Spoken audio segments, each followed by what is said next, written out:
चलो, तो आज हम लोग डायमेंशंस के बारे में पढ़ते हैं। डायमेंशन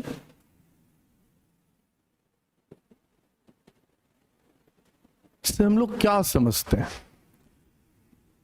बेसिकली डायमेंशंस किसी फिजिकल क्वांटिटी को कैरेक्टराइज करता है कि ये पर्टिकुलर फिजिकल क्वांटिटी हमारे selected set of fundamental physical quantities पर कैसे डिपेंड करता है ना।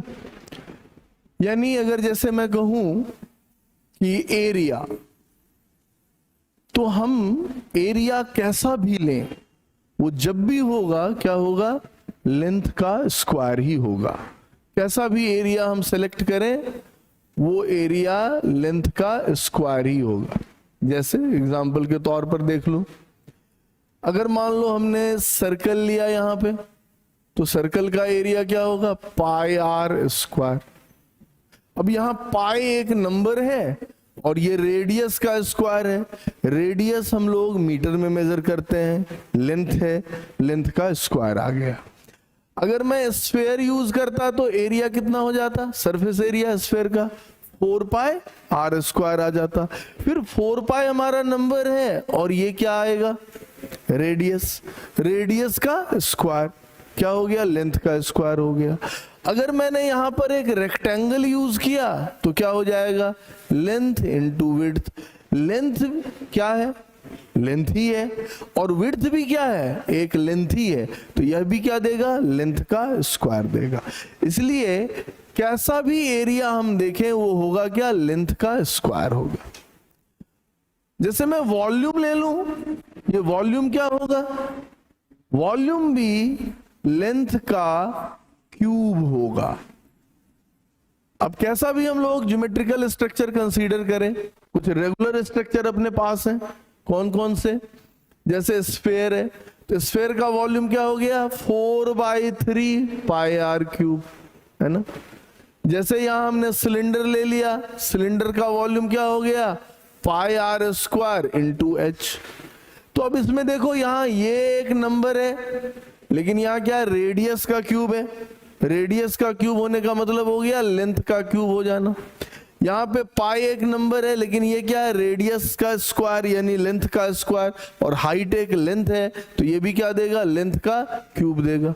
इसका मतलब हम किसी भी जगह अगर हम वॉल्यूम यूज कर रहे हैं तो वो वॉल्यूम किसी न किसी लेंथ के क्यूब पे ही डिपेंड कर रहा है। बात समझ में आया ना। और यहां पर लेंथ क्या है, हमारे एसआई यूनिट में हमने लेंथ को फंडामेंटल सेलेक्ट किया है। बात समझ में आ रहा है, एसआई यूनिट्स में हमने लेंथ को फंडामेंटल यूनिट के तौर पर सेलेक्ट किया, फंडामेंटल फिजिकल क्वांटिटी के तौर पर सेलेक्ट किया है।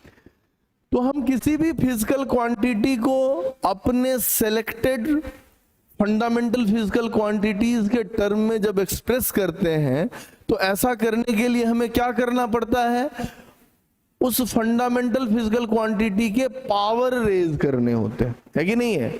इन्हीं पावर्स को हम डायमेंशन कहते हैं, ठीक है।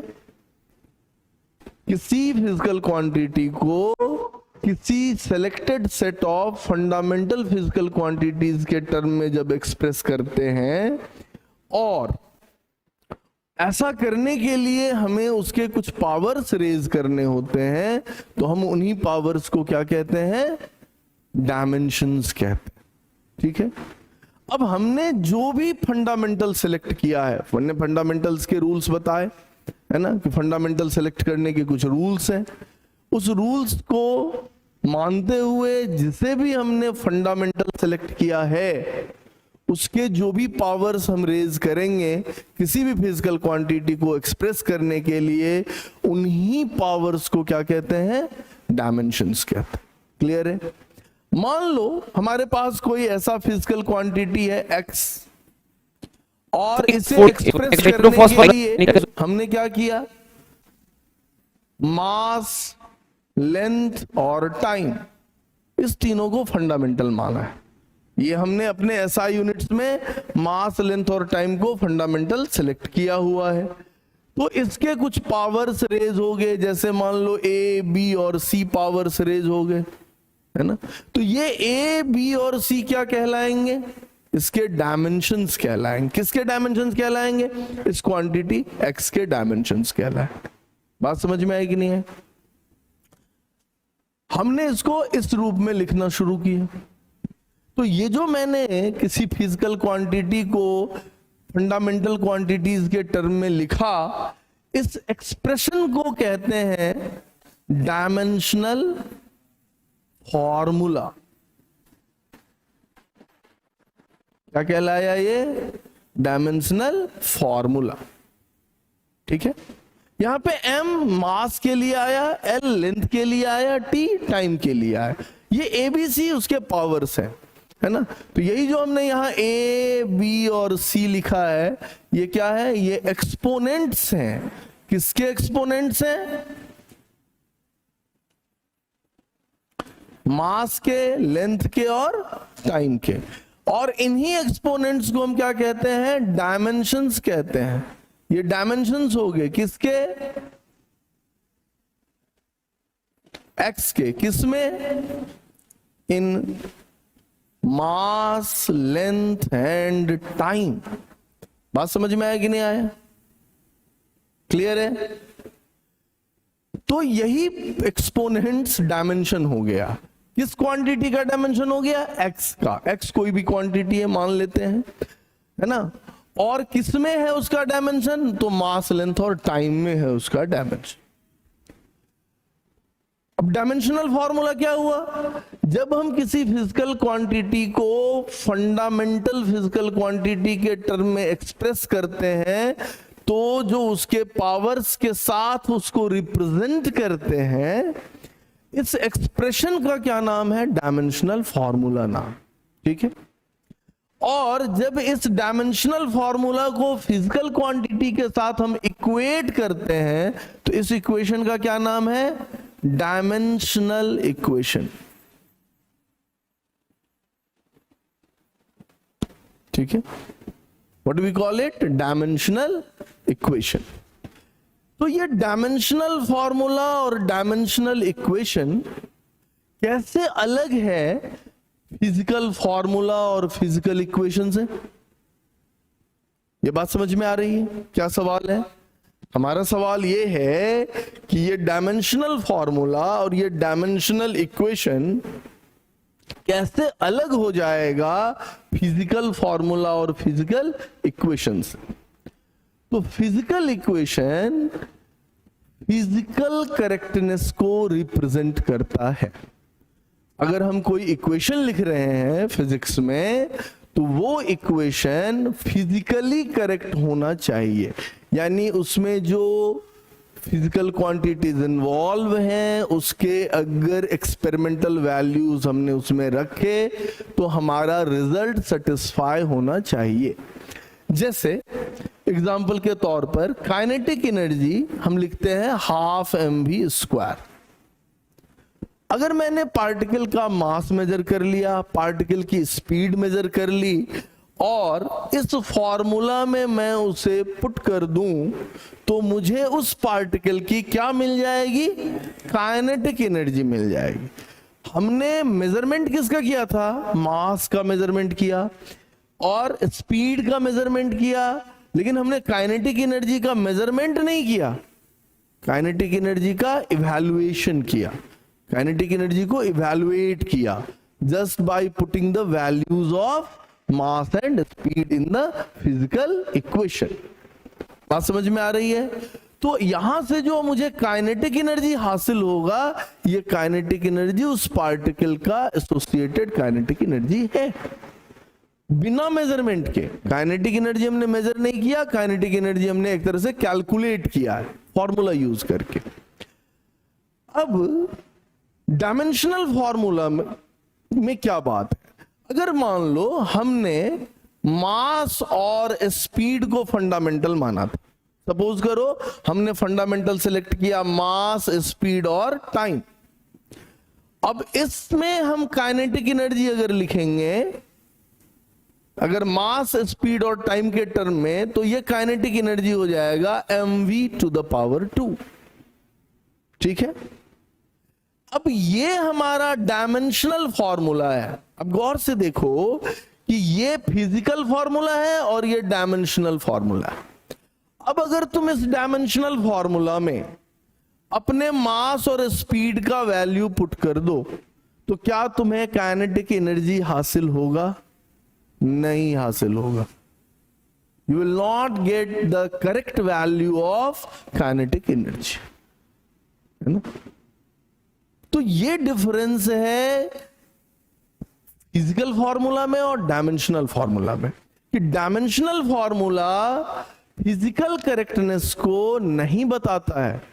संयोग है कि डायमेंशनल फॉर्मूला और फिजिकल फॉर्मूला एक ही फॉर्म के हो जाए, लेकिन dimensional formula has nothing to do with the correctness of the equation. उसको किस बात से लेना देना है? उसको इस बात से लेना देना है कि how kinetic energy depends on your selected fundamental physical quantity. ठीक है, अगर इसी काइनेटिक एनर्जी को मैं मास, लेंथ और टाइम, जैसा कि एसआई में हमने फंडामेंटल सेलेक्ट किया है, उसके टर्म में लिखेंगे तो ये हो जाएगा ml²T⁻²। ठीक है, ये डायमेंशंस इसके होते हैं। अब यहां पर हम अपने पार्टिकल की से एसोसिएटेड मास, लेंथ और टाइम वाइम सबको यूज करके अगर निकालने की कोशिश करें काइनेटिक एनर्जी, तो एग्जैक्ट काइनेटिक एनर्जी हमें नहीं मिलेगा। हमें सिर्फ ये पता चला कि ये काइनेटिक एनर्जी अगर मास, लेंथ और टाइम को फंडामेंटल माना जाए तो कैसे डिपेंड कर रहा है। तो कैसे डिपेंड करता हुआ दिखा? काइनेटिक एनर्जी मास के किस पावर पे डिपेंड कर रहा है? पावर 1 पे डिपेंड कर रहा है। काइनेटिक एनर्जी लेंथ के किस पावर पे डिपेंड कर रहा है? पावर 2 पे डिपेंड कर रहा है। और काइनेटिक एनर्जी टाइम के पावर किस पे डिपेंड कर रहा है? -2 पे डिपेंड कर रहा है। बात समझ में आई कि नहीं है? ये बताता है। या अगर मैंने मास, स्पीड और टाइम को फंडामेंटल माना, तो काइनेटिक एनर्जी कैसे डिपेंड कर रहा है? तो मास के किस पावर पे डिपेंड कर रहा है? 1 पावर पे डिपेंड कर रहा है। स्पीड के किस पावर पे डिपेंड कर रहा है? 2 पावर पे डिपेंड कर रहा है। और टाइम के किस पावर पे डिपेंड कर रहा है? 0 पावर पे डिपेंड कर रहा है। टाइम इसमें इन्वॉल्व है? नहीं है। या मान लो मैंने मास, स्पीड और लेंथ को फंडामेंटल मान लिया और इसमें मैंने काइनेटिक एनर्जी लिखा, तो यहां भी काइनेटिक एनर्जी का डायमेंशनल फॉर्मूला क्या आएगा? mv² आएगा। अब यहां पर अगर मैं कहूं कि मास के किस पावर पे डिपेंड कर रहा है, तो 1 पावर पे डिपेंड कर रहा है। स्पीड के किस पावर पे डिपेंड कर रहा है? 2 पावर पे डिपेंड कर रहा है। और लेंथ के किस पावर पे डिपेंड कर रहा है? 0 पावर पे डिपेंड कर रहा है। अब यहां देखो क्या दिक्कत है, you can not compare this to. यहां भी काइनेटिक एनर्जी ही है। तुम कहोगे सर यहां भी मास के पावर 1 पे डिपेंड कर रहा है, यहां भी कर रहा है, बिल्कुल सही बात है। लेकिन यहां लेंथ के पावर 2 पे डिपेंड कर रहा है, यहां लेंथ के पावर 0 पे डिपेंड कर रहा है। बात समझ में आ रही है कि नहीं आ रही है? यहां टाइम के पावर -2 पे डिपेंड कर रहा है, जबकि यहां टाइम के पावर 0 पे डिपेंड कर रहा है। ये सारा फर्क किस बात का है? इस बात का है कि हमने किसको फंडामेंटल सेलेक्ट किया। बात समझ में आई? ये बात समझ में आ रही है कि हमने अपने सिस्टम में किसको फंडामेंटल सेलेक्ट किया। अगर हमने फंडामेंटल मास, लेंथ, टाइम को सिलेक्ट किया तो काइनेटिक एनर्जी मास, लेंथ, टाइम पर इस रूप में डिपेंड कर रहा है। अगर हमने मास, स्पीड और टाइम को फंडामेंटल सेलेक्ट किया है तो काइनेटिक एनर्जी मास, स्पीड और टाइम पर इस रूप में डिपेंड कर रहा है। अगर हमने मास, स्पीड और टाइम, लेंथ को फंडामेंटल सेलेक्ट किया है तो काइनेटिक एनर्जी इस रूप में डिपेंड कर रहा है। ये बात समझ में आई कि नहीं आई? क्लियर है? तो dimensional formula is different from physical formula. In the same way, dimensional equation is totally different from physical equation.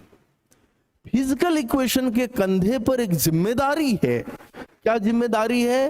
कि उसको फिजिकल कंडीशन में सही होना है। बात समझ में आ रहा है? यानी वो फिजिकली करेक्ट होने की जिम्मेदारी अपने कंधे पर ढो रहा है, उसके सर पे बोझ है। ये डायमेंशनल इक्वेशन के उस सर पे ये बोझ नहीं है। डायमेंशनल इक्वेशन को इससे कोई लेना देना नहीं है।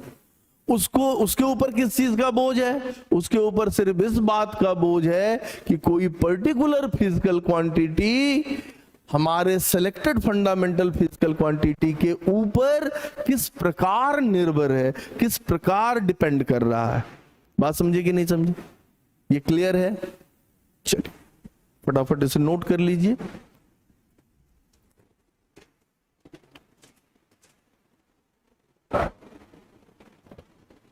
आगे बढ़े, चलो।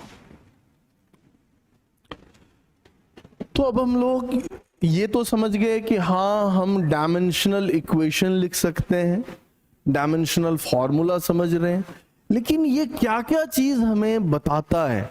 अगर हमें कहीं डायमेंशनल फॉर्मूला लिखा मिल गया तो हम उससे क्या क्या चीज कंक्लूड कर सकते हैं? जैसे कि अगर ये कोई क्वांटिटी x है और इसका डायमेंशन लिखते हैं, ऐसे हमने इसको पैरेंथेसिस इसको बोलते हैं, है ना, जिसको हम लोग बिग ब्रैकेट बड़ी कोष्टक कहते हैं, उसमें इसको कैद करके लिखते हैं, है ना।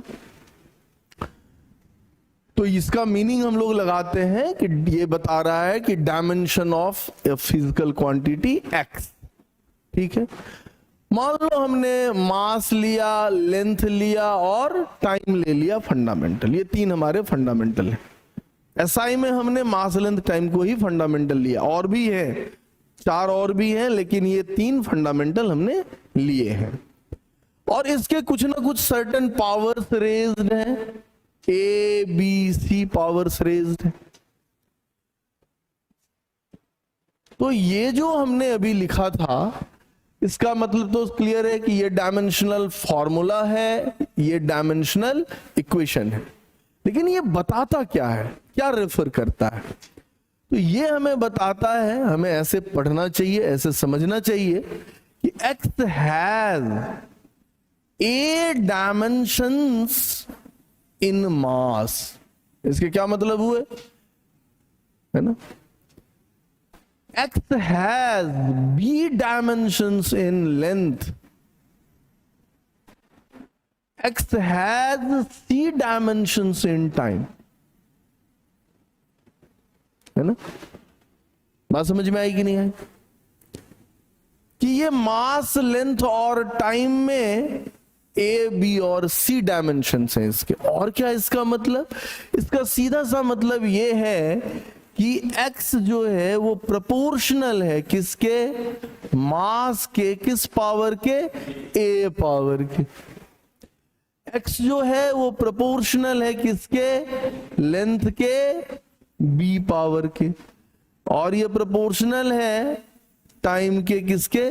c पावर के। अब सोचो कि अगर किसी तरीके से किसी भी फॉर्मूले में a 0 हो गया, इसका क्या कंसिक्वेंस होगा? इसका क्या मीनिंग होगा? इसका तो इतना ही मतलब हुआ ना कि x है वो प्रोपोर्शनल है मास के किस पावर के? 0 पावर के। और मास का पावर 0 हो गया, यानी मास लिस्ट में रहेगा या गायब हो गया? गायब हो गया।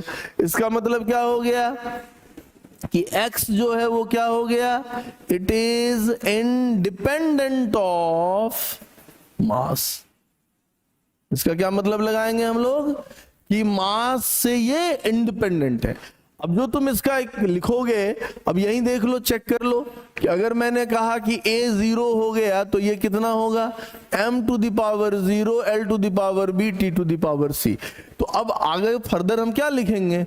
l to the power b t to the power c, क्योंकि m टू द पावर 0 1 बन जाएगा। आ रही मेरी बात समझ में?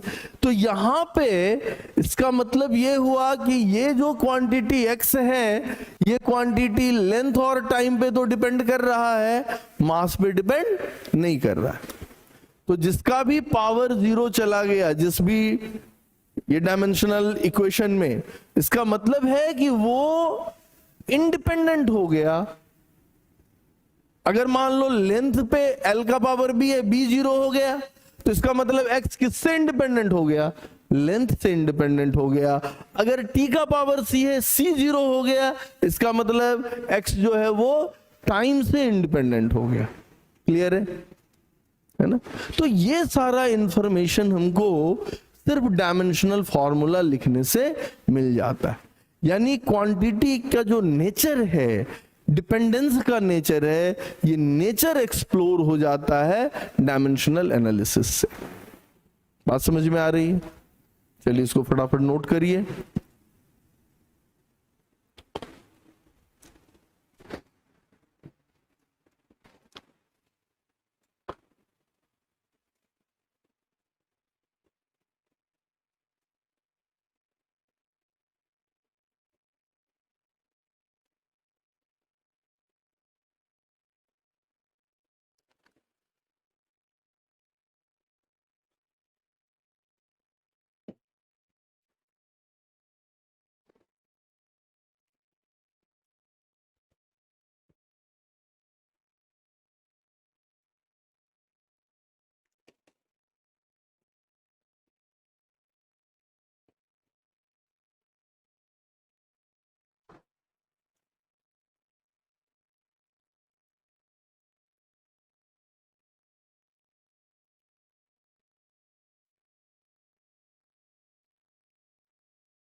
लिख लिया?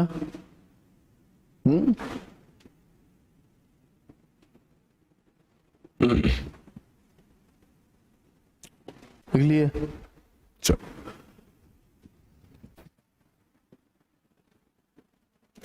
अब देखो कि हमने अपने SI यूनिट्स में कितने फंडामेंटल सिलेक्ट किए थे? 7 किए थे। तो अकॉर्डिंग टू SI अपने को 7 डायमेंशंस चाहिए। ठीक है,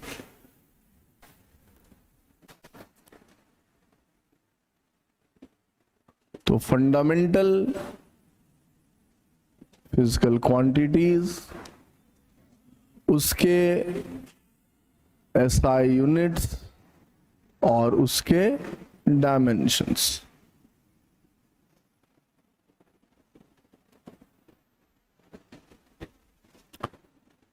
मास, length, time, electric current,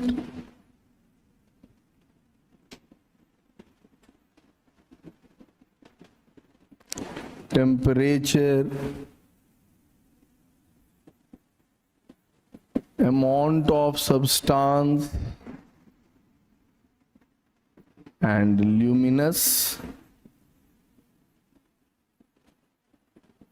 intensity,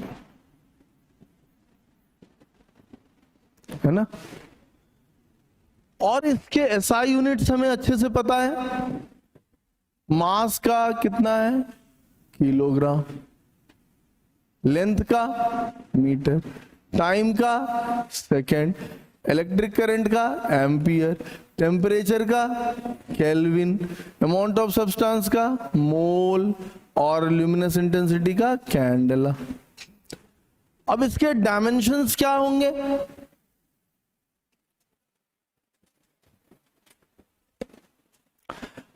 शुरुआत में जब एसआई यूनिट्स नहीं बना था, उस जमाने में हम लोग 3 ही फंडामेंटल मानते थे, मास, लेंथ और टाइम। तो 3 ही डायमेंशंस की बात आई थी। तो उस जमाने में हमने क्या सिलेक्ट किया था कि जो भी वर्ड होगा उसका पहला लेटर को कैपिटल कर देंगे और वो क्या रेफर करेगा? डायमेंशन रेफर करेगा। जैसे मास लिया तो पहला लेटर क्या है? एम, तो कैपिटल में ले लिया, ये दिया, डायमेंशन रिप्रेजेंट किया। लेंथ का एल लिया और टाइम का टी लिया।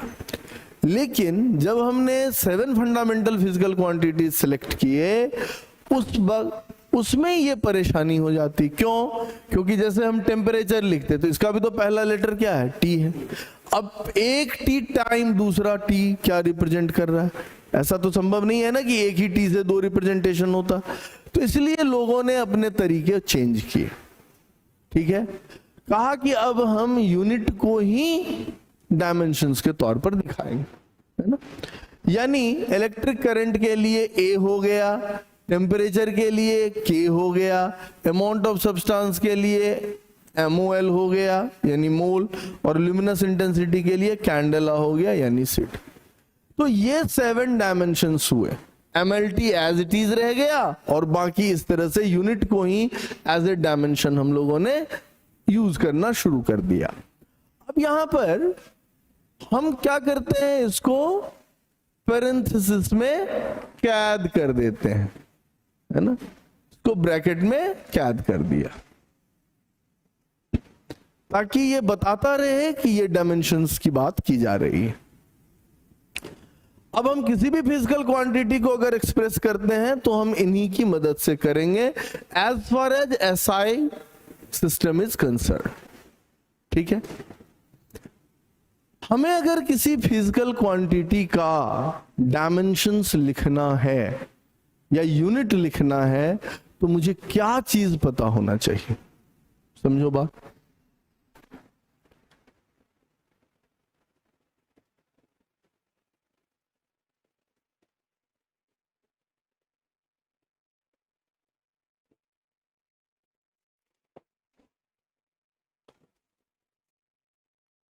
अगर हमें किसी फिजिकल क्वांटिटी का यूनिट चाहिए या हमें उसका डायमेंशंस चाहिए तो मुझे क्या पता होना चाहिए? या तो उस फिजिकल क्वांटिटी का डिफिनीशन पता हो हमें, या नहीं तो उससे एसोसिएटेड कोई फॉर्मूला या इक्वेशन पता हो हमें।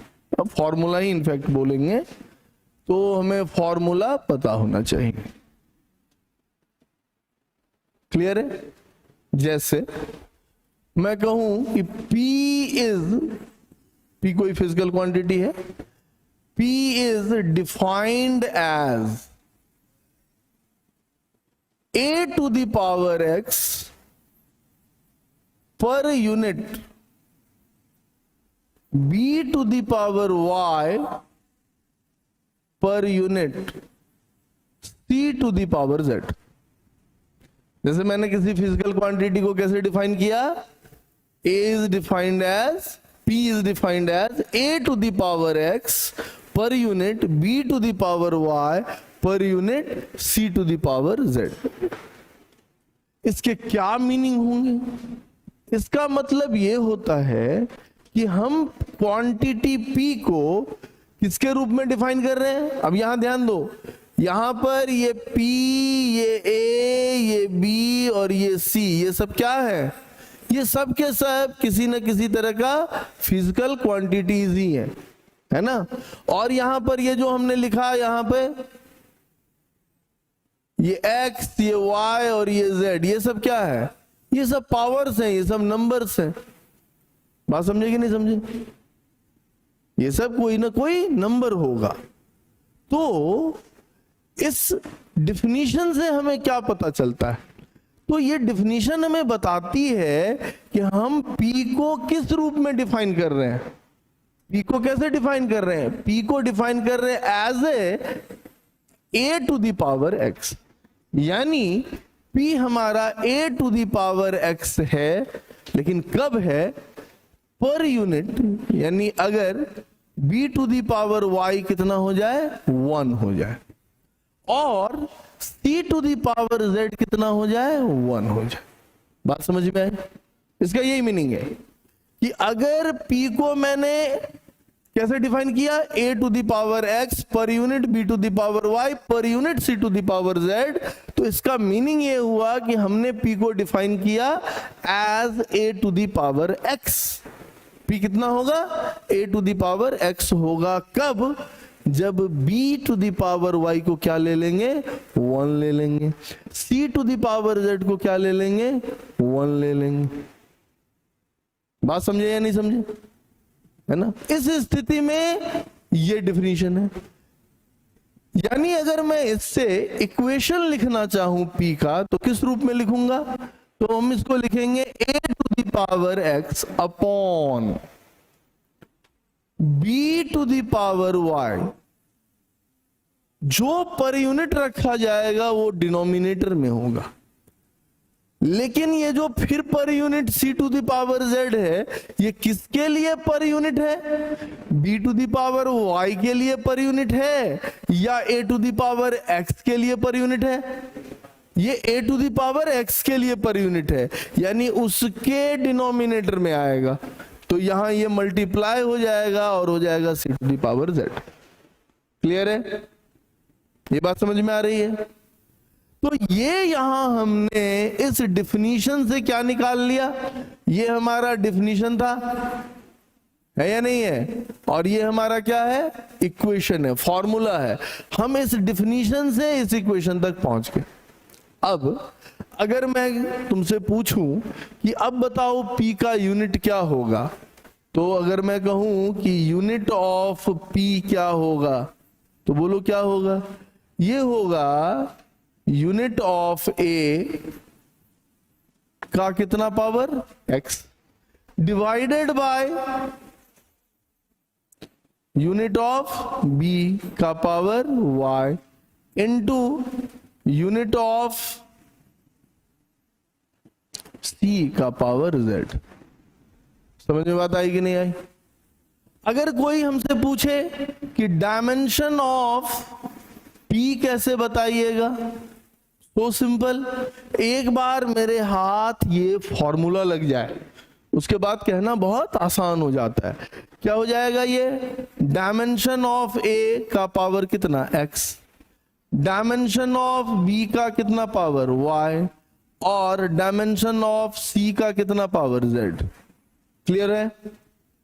ये बात क्लियर है कि अगर मुझे डिफिनीशन बता दो किसी फिजिकल क्वांटिटी का, या हमें उस फिजिकल क्वांटिटी का कोई फॉर्मूला बता दो, दोनों ही स्थिति में हम उससे अपना यूनिट निकाल सकते हैं और डायमेंशन निकाल सकते हैं, क्योंकि डिफिनीशन से फॉर्मूला बनाएंगे और कैसे यूनिट लिख सकते हैं ये देख लो।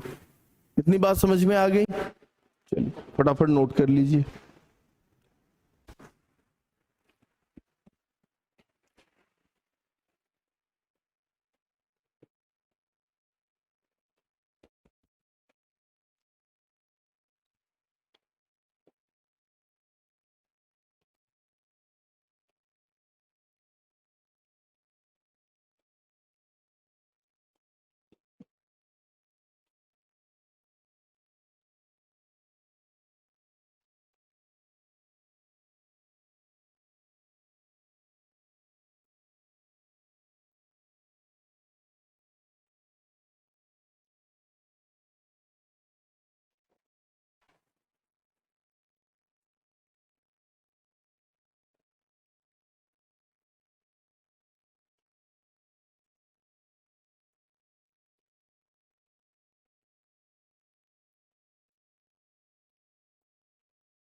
लिख लिए?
हो गया?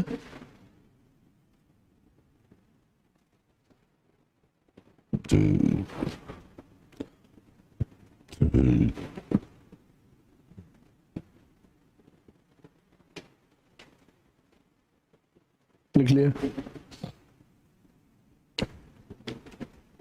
चलो अब देखो, तो इतने के सहारे हम लोग कैसे काम कर सकते हैं।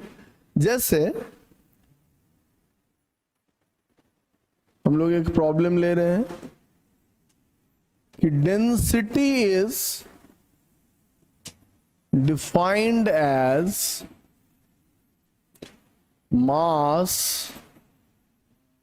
पर यूनिट वॉल्यूम। ठीक है, write its SI unit and dimensions. अब मुझे क्या करना चाहिए? तो हम इस डिफिनीशन को पकड़ लेते हैं कि ये जो क्वांटिटी है मेरा डेंसिटी, ये कैसे डिफाइंड हुआ? एज अ मास डिफाइंड हुआ। Density as a mass defined हुआ। कब ये मास के इक्वल होगा? अगर वॉल्यूम को मैंने क्या कर दिया? यूनिट कर दिया। बात समझ में आया? ये बात समझ में आई कि नहीं आई? तो मैंने बताया था कि अगर ऐसा होगा तो हम कैसे फॉर्मुलेट कर सकते हैं इसे। डेंसिटी को किस रूप में डिफाइन किया? As a mass, so it is mass. और per unit volume, so volume कहां हो लिखा जाए? डिनोमिनेटर में लिखा जाए। तो density is mass upon volume. Clear है इतना? ये बात समझ में आ रही है? अब देखो कि अब बनाना है फॉर्मूला, तो ठीक है, डेंसिटी को D लिखा, मास को M लिखा स्मॉल, वॉल्यूम को V लिखा। तो ये हो गया density is mass upon volume. अगर मुझे इसका SI यूनिट लिखना है तो मुझे क्या करना चाहिए कि यूनिट ऑफ डेंसिटी बराबर क्या होना चाहिए? Unit of mass upon unit of volume होना चाहिए, है कि नहीं? तो मास का यूनिट SI में क्या होता है? किलोग्राम होता है, अपॉन, और वॉल्यूम का यूनिट क्या हो जाएगा? तो हम लोगों ने पहले से देख रखा है, वॉल्यूम क्या होता है?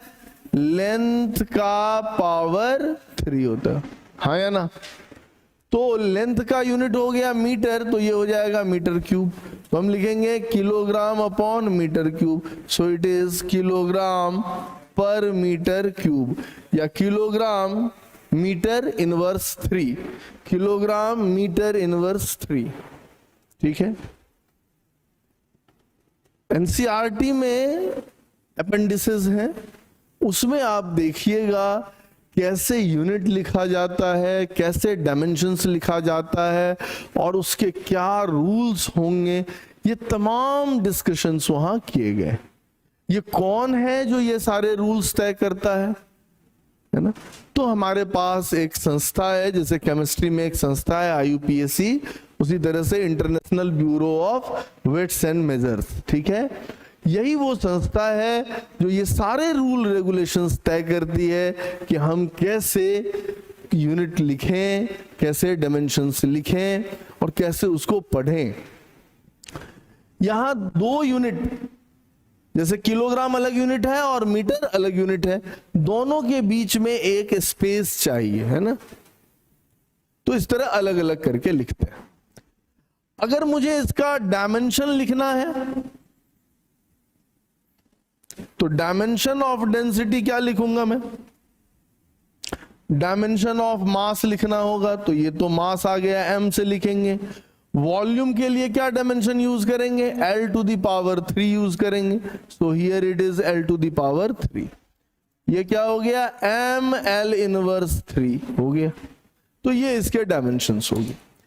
तो अगर मुझे फॉर्मूला पता है तो भी मैं डायमेंशन लिख सकता हूं, है ना, या मुझे डिफिनीशन पता है तो भी मैं डायमेंशंस लिख सकता हूं। ठीक है, तो ये चीज हमें लर्न करनी थी। अब जैसे कोई और डिफिनीशन अपने पास हो, जैसे मैं एक डिफिनीशन यूज कर रहा हूं प्रेशर, है ना। हालांकि प्रेशर से पहले हमें कुछ और थोड़े छोटे छोटे चीज सीखने पड़ेंगे, तो मैं वहीं से कहानी शुरू करता हूं, है ना।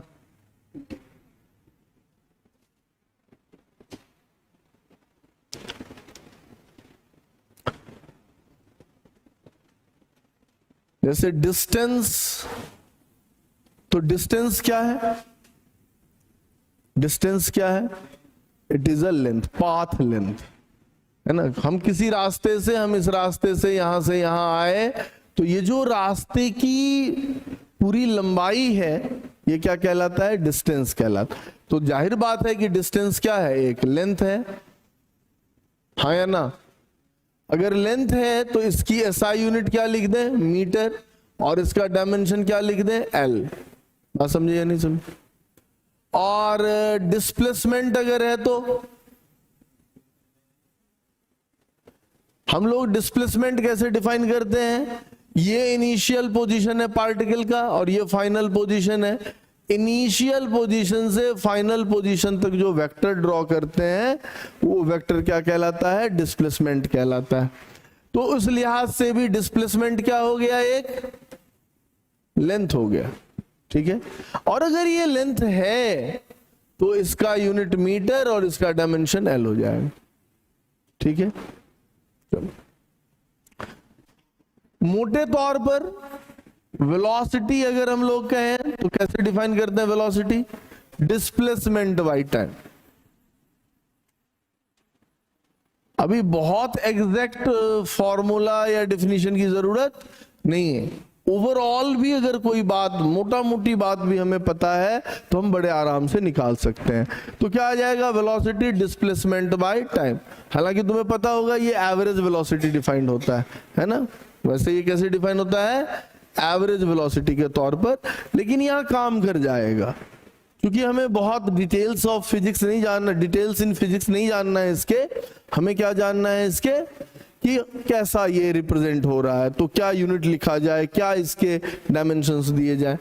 तो चलो यहां पे क्या हो जाएगा? अगर हमें यूनिट चाहिए तो डिस्प्लेसमेंट का यूनिट हो गया मीटर, टाइम का यूनिट हो गया सेकंड। तो ये क्या देगा? Metre upon second. कैसे लिखेंगे इसको? ऐसे भी लिख सकते हैं और ऐसे भी लिख सकते हैं, लेकिन हम ऐसे नहीं लिख सकते। हमें मीटर अलग लिखना है, सेकंड अलग लिखना है, दोनों के बीच में स्पेस देना होगा। अगर आप बिना स्पेस दिए लिखे हैं तो इसका मतलब होता है पर मिली सेकेंड। क्या होता है? पर मिली सेकेंड, है ना। यानी तब ये इसका प्रीफिक्स बन जाता है, ये सेकेंड का प्रीफिक्स बन जाता है, तो मिली सेकेंड, है ना। और इसके डायमेंशन कैसे लिखोगे? तो डिस्प्लेसमेंट का डायमेंशन एल होता है, टाइम का डायमेंशन टी होता है, तो ये हो गया एल टी इनवर्स। बात समझ में आई कि नहीं? इसी तरह से स्पीड होता है, हालांकि वो एवरेज स्पीड है ना। क्या होता है? Speed distance upon time. लेकिन ये किसका वैल्यू बताएगा, ये एवरेज वैल्यू बताएगा, एवरेज स्पीड बताएगा। खैर उससे अपने को दिक्कत नहीं है। इसका यूनिट क्या लिखेंगे, डिस्टेंस का मीटर और टाइम का सेकंड हो जाएगा। बात समझ में आएगी नहीं आई? और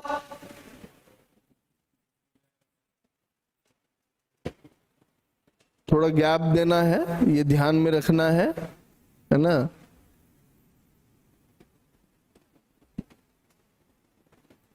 मीटर सेकेंड इनवर्स। और डायमेंशन कैसे लिखोगे, तो डिस्टेंस का डायमेंशन एल हो गया अपॉन टी हो गया, तो ये हो गया एल टी इनवर्स। बात समझ में आएगी नहीं है ना? चलिए फटाफट नोट कर लीजिए।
हो गया।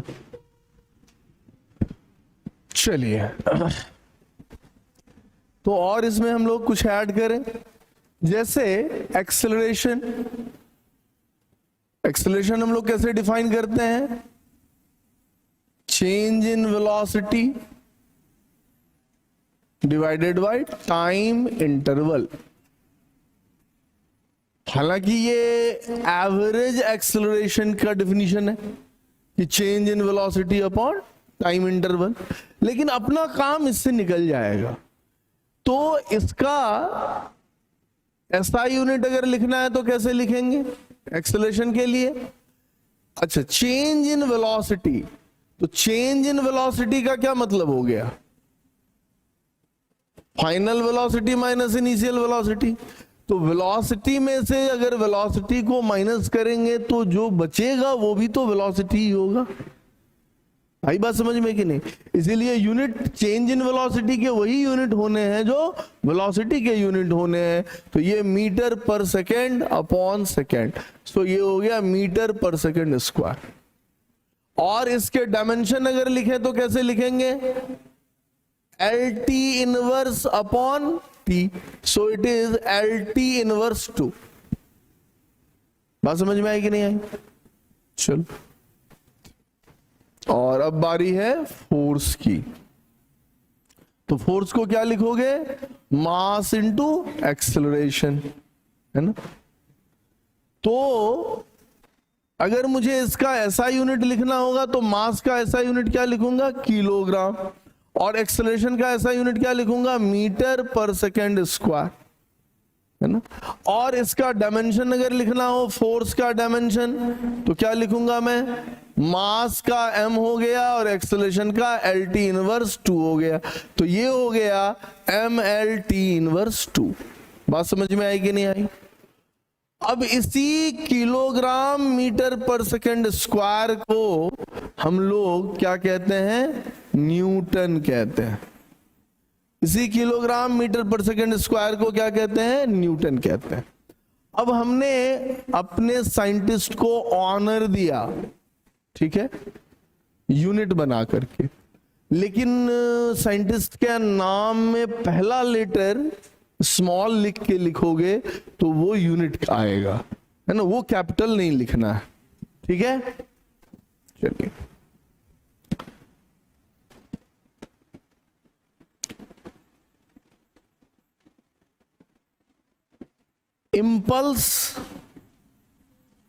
इंपल्स कैसे डिफाइन करते हैं हम लोग? फोर्स इनटू टाइम इंटरवल, है ना।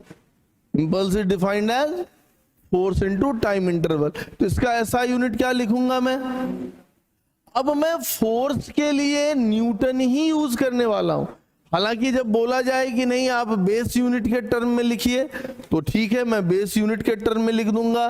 तो किलोग्राम मीटर पर second square into second time interval का कितना हो जाएगा? ये किलोग्राम मीटर पर सेकेंड हो जाएगा। लेकिन दूसरा तरीका क्या है? न्यूटन सेकेंड लिखूंगा, है ना। अगर मैं ये यूनिट यूज करता हूं तो यूनिट देख के ही हमको अपने फिजिकल क्वांटिटी का पता लगभग चलने लगता है कि ये जो भी फिजिकल क्वांटिटी है ये फोर्स और सेकंड का प्रोडक्ट है। क्लियर है? ये फायदा होता है। अगर मुझे इसके डायमेंशन लिखने पड़े तो जे का डायमेंशन क्या लिखूंगा मैं? Force into time interval. तो फोर्स का डायमेंशन क्या हो गया? MLT इनवर्स 2 इनटू टाइम का हो गया T, ये हो गया MLT इनवर्स, है ना। तो इंपल्स का ये डायमेंशन हुआ MLT इनवर्स। अब मोमेंटम का डायमेंशन अगर मैं लिखूं तो मोमेंटम क्या हो गया? Mass into velocity. Mass into velocity, तो इसका क्या हो जाएगा? मास का किलोग्राम, वेलोसिटी का मीटर पर सेकेंड। तो मोमेंटम का अगर डायमेंशन लिखूं तो P का डायमेंशन क्या हो जाएगा? MLT इनवर्स, है ना। मास के लिए M और वेलोसिटी के लिए LT इनवर्स। अब यहां पर तुम देख सकते थे कि इससे पहले भी हमने कुछ क्वांटिटीज लिखे थे, अभी भी कुछ लिखे हैं। बहुत सारे क्वांटिटी का डायमेंशन सेम आ जाता है। तो इसका क्या मतलब है? जैसे यहां पर गौर करके देखो, इंपल्स का डायमेंशन,